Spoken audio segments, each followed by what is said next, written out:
Hello सांग मैंने welcome to my new video. चलतु आज बनइबा देसी चिकेन करी।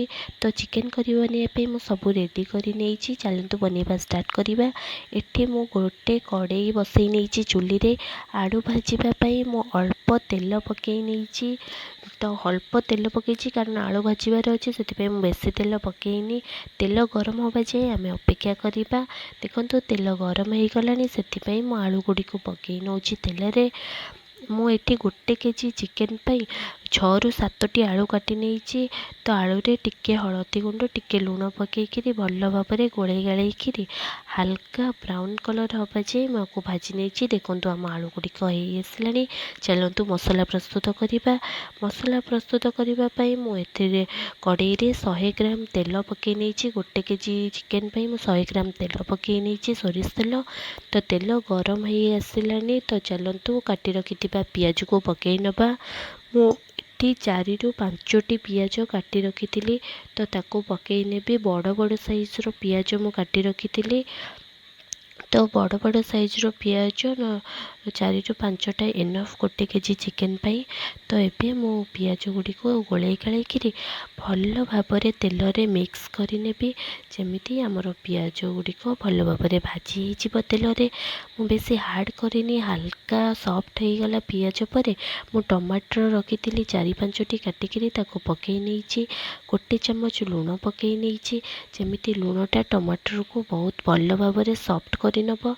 तो आपको गोले गाड़ी सारा पर पियाज आ टमाटर को भाजवाई छाड़ीदे। देखो पियाज आ टमाटर सॉफ्ट हो आसला माने ठीक भाव भाजी हो गला। एबे मुझे रेड चिली पाउडर टे अल्प पकईदेवी। यहाँ ऑप्शनल अच्छी, आपड़ चाहिए न पकईले भी चलो। तो मुझे अदा रसुण पेस्ट रखी तो ताको पकई नेबी। 1 रसुण आ 1 इंच अदार मु पेस्ट बनई। तो आपको पकईकि मु भल भाव गोले गाड़ी नेबी जमीती अदा रसुण पेस्ट पियाज आ टमाटर सांगे बहुत भल भाव मिसीज आ भल भाव कषी हो।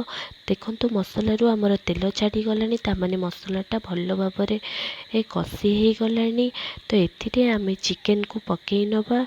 तो चिकेन देखो मु 1 केजी जो चिकेन धोई देकी रखी ताकू एबे मु पकई नेबी। चिकेन टाको भल भाव आप धोई नेबे कारण यहाँ बाहर आणुचंती तो भल भाव सफा करने निहाती दरकार। तो चिकेन गुड़ी को पकईकि गोलाई गाड़ी देती। 1 कंचा लंका 1 चम्मच लुण पकईकि ताकू आउ थे घाटी घुंटिकी भल भाव मिक्स करी जमीती लुण मसला चिकेन सबू मिक्स हो बहुत भल भाव यहाँ कषी हो। देखो चिकेन रू पानी बाहर स्टार्ट है। तो मु आलू पकई नहीं कारण आलू गुड़ी को भी सिझिबार अच्छी से आलू गुड़िक पकई नहीं। चलतु भल भाव आपको गोलाई गाड़ी घाटी घुंटिकी कषि नवा। पानी मरवा जाए आपको आम कषि नवा। देखु एबे चिकेन रू पानी मरीगला आ तेल बाहर स्टार्ट हो गला। देखो तेल बाहर स्टार्ट हो गला। तो माने चिकेन भल भाव कषि हवा आसला। तो आम आहरी 5ରୁ 10 मिनिट मुझे गोले गाड़ी भल भाव कषि नेबी कारण चिकेनटा एमती कषिले बहुत बढ़िया टेस्ट लगे। तो खास करी चूली रे होची तो देसी चिकेन टेस्ट ही किसी अलग प्रकार आसीबो। तो वाको भल भाव मु कषि नेबी। चिकेन सिझिलानी कि आलू सिझिलानी टिके देखी नेबी तापरे पानी देदेवी चिकेन रे। देखो हेई आसलानी। तो मु गरम पानी रखी 3ରୁ 4 कप ताकू मुझे तरकारी दे देइछि। केते बढ़िया तरकारी देखा जाउछि, बहुत बढ़िया टेस्ट ही लगुच। एबे तरकारी को भल भाव आम फुटई नवा। देखो तरकारी को भल भाव फुटई नहीं। तो तरकारी केते बढ़िया से फुटी जाउछि। तरकारीटा फुटी गले आ तरकारी पानिचिया लागबनी। एमती जोरे भल भाव पानी दे सारा पर आपण मैंने फुटई नेबे। मुझे आउ थे गोले गाड़ी तल उपर करदे तापरे आउ टिके आकु फुटई नेबी। देखो आम तरकारीटा हो आसलानी। आबे अल्प गरम मसला मु पकई नेबी।